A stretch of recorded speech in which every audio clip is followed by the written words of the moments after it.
You know what? I feel super chilled. So last night I went to a sound bath, and I've never experienced anything like this before. Honestly, it was immense. Have you ever done one before?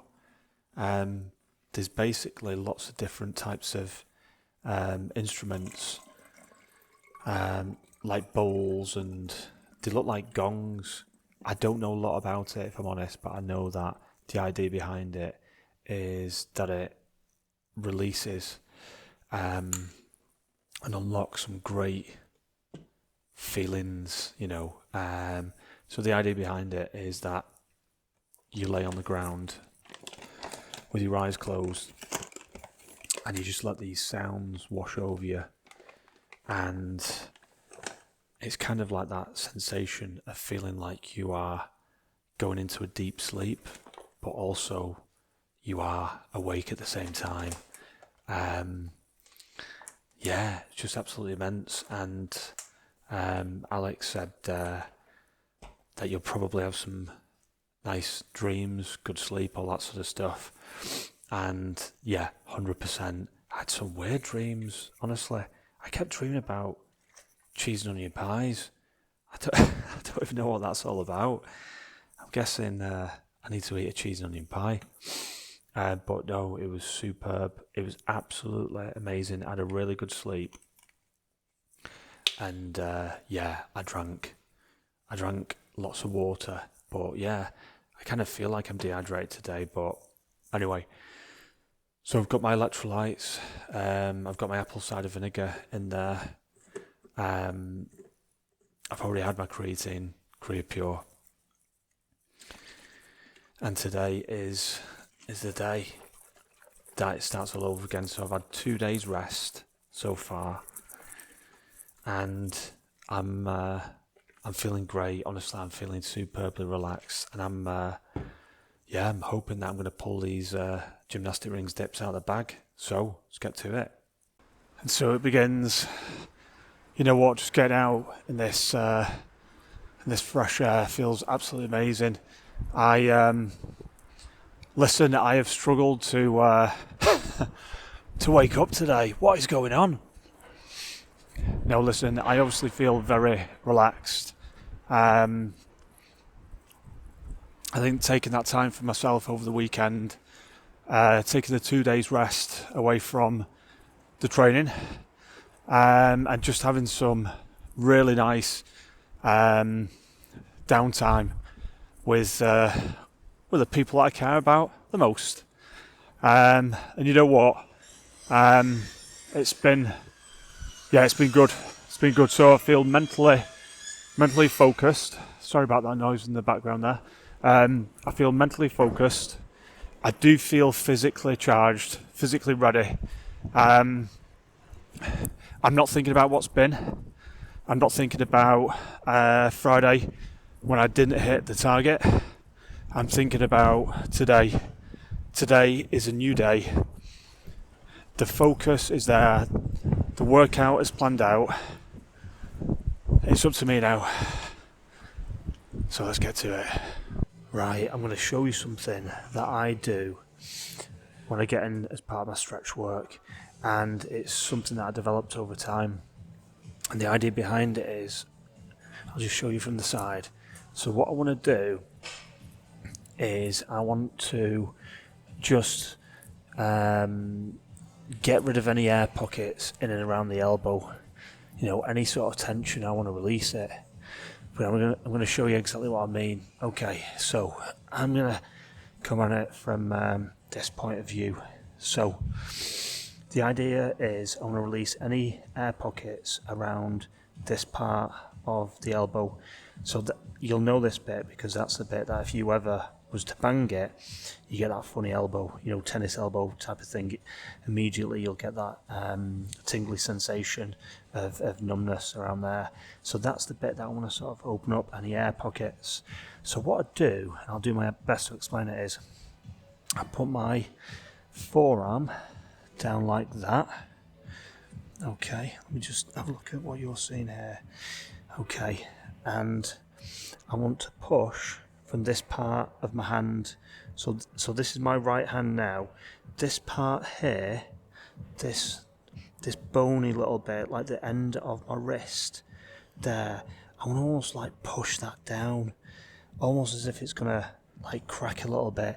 So when I push it down here, I lift up a little bit, but I'm pushing from that point. I'm pushing from that point. So I'm pushing from this bit. Now the range of motion doesn't have to be high, but I just need to get that sort of click. I'm looking to get that clicky feeling around here. This is a niche angle, I get it. Oh, there we go. You probably didn't hear that. Yeah, so as I rotate round, that just... oh yeah, that feels amazing. Okay, I'm going to do the same on the other arm. Feels good. Right, see you in a minute. Okay, so this is how the hands are doing at the moment, where the calluses are at. They're feeling really good. That I've broken past that brand new fresh skin. So it's starting to now callus in the usual way, getting that nice pattern on these natural mitts. And do you remember I had the issue with the little finger on the left hand? That's gone. That's gone. So I was a little bit concerned about, you see that little gnarly bit there? I was a little bit concerned about that because there's a part of me that thought that it might have been one of the tendons that was, a little bit strained. But listen, so far, so good. And here's the right hand.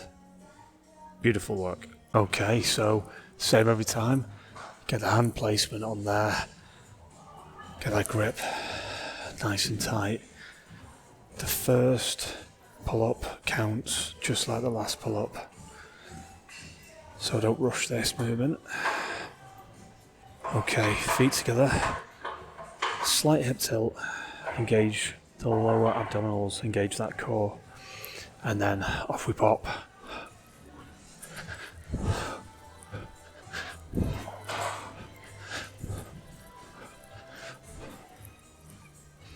Okay, so first 5 pull-ups in.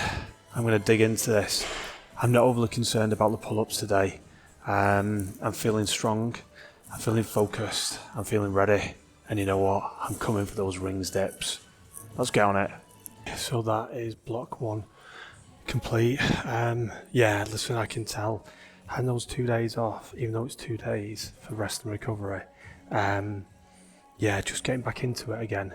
Of course, it takes that time, takes that effort, takes that focus, all of those different things. And yeah, it's I'm just starting to get warmed up now. So that's 105 pull-ups in. But now I'm feeling like I'm getting warmed up. Yeah. Whenever I have a break of some sort of kind, it can sometimes feel like I'm not trained for ages. But that's just how it is, I suppose. If I'm training a certain way very, very frequently, then I have a gap for whatever reason, it's just getting back into that thing. So this is normal for me, I suppose. I'm feeling good though now. Training fasted. Before I came out today, I've taken some peppermint oil. Now the reason why I take peppermint oil is because it's really good for digestion. So it's really good for the gut, the stomach, all those things. It helps me feel calmer. It reduces any type of inflammation for me. It's just very soothing. I take it typically in capsule format just because it's easier. That is the only reason. But if I do have hot water, I can add peppermint oil droplets, if you will. It's just like a little glass jar like that. It's like a pipette. You just sort of pop it in there. But yeah, when I want to get things in there and get them fast, I take the capsules. But they've just burst now. I can just feel them. It feels good. So let's get to the pull-ups. Okay, so that's the pull-ups done. Honestly, get to the point where I've done the 250 pull-ups when I'm used to doing much larger volumes. Like, I want to keep going. I'm going to be honest with you right now. So the pull-ups were beautiful. 5 reps max. Each pull-up was performed with all of the precision techniques that I normally apply, and I feel amazing. So right now it is on to the rings dips. Let's get to it.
Okay, let's do the reflection piece on today's session. So first of all, 250 pull-ups with a 5 kilogram weight achieved. Feel absolutely amazing about that. The rings dips not achieved, the 250 pull-ups. I think it's about 170 rings dips that I've achieved. You'll see the data at the end of the video. But that's progress. That is progress on the other day. So today's Monday. I last trained the rings dips on Friday. On Friday it was 133 rings dips body weight. Today it was around about the 170 mark. So that's progress. It's not 250 rings dips, which is the target. That's what I want to achieve each session for the February challenge. So it's not. That's not been achieved. However, it is progress. It's continual performance improvement for me. So I've improved on the last time. Reasons for that will be I've had Saturday, Sunday, days of rest and recovery, good nutrition, good sleep, gentle exercise, nothing like the challenge that I'm doing now. Lots of breathing meditation, chilling out, good feelings, good vibes, all that sort of stuff. And I've come back at it today. So that is progress, and I'm feeling good about that. What I do in these situations where I'm at the start of a challenge and it's not going how I want it to go is I have to see how it plays out, because I could look at project planning tools, I could look at how I build out the projects all day long, but the truth is right now the project is built out. It's built out, and you know the numbers, I have to achieve those numbers one way or another, but how I get there is up to me. So let me tell you now how I think I'm going to achieve the 5,000 gymnastic rings dips for the February challenge, on the basis that right now, if I was just to meet somebody and they said, oh, what's this challenge? 5,000 rings dips in Feb and 5,000 pull-ups with a 5 kilogram weight. How's it going? It's not going great. Why is that? Well, I'm not achieving my targets. They might think, okay, this guy's not doing great. I've just started the challenge. So how I think it's going to go is this. I want to get to the point where I've achieved 250 rings dips in a session. You know, I've really performed those movements exactly how I want to perform them with those precision techniques. At that point, then I'll start to think about, okay, what's my deficit? How many rings dips right now am I in deficit? How many days have I got left in February? And can I start to add that on to the daily challenge of 250 pull-ups, rings dips? So let's just say I'm in a deficit of say 500 rings dips, and I had 8 days left. I'd take the 500 divided by 8 and add that on to that daily focus for the rings dips, if that makes sense. So I'm going to see how it plays out. Of course, it's disappointed not hitting a target, but the reasons make sense. There are logical reasons why I've not hit the 250 rings dips today. But you know what? I want to achieve those rings dips. I want to achieve the 5,000 rings dips in February. And listen, I believe that I can do that. You know what? Strike that. I know that I can do it. In fact, it's just happened. Okay, I'm feeling very, very positive about everything, but I'm going to show you how a failure, because it is a failure today. I've not hit the target for today. The target was 250. I've done about 170. How I deal with failures like that to help propel me, to help focus the mind, moving forward, to get me to the point whereby it's not a failure. So at the moment, I'm having some failures, but I'm going to turn those into an overarching win. But you know what? You'll see the journey. You'll see how I get there. So whatever you're doing, wherever you are in the world, be kind to yourself, be kind to others. Thank you for staying with me on this journey. I'll see you soon. Take care.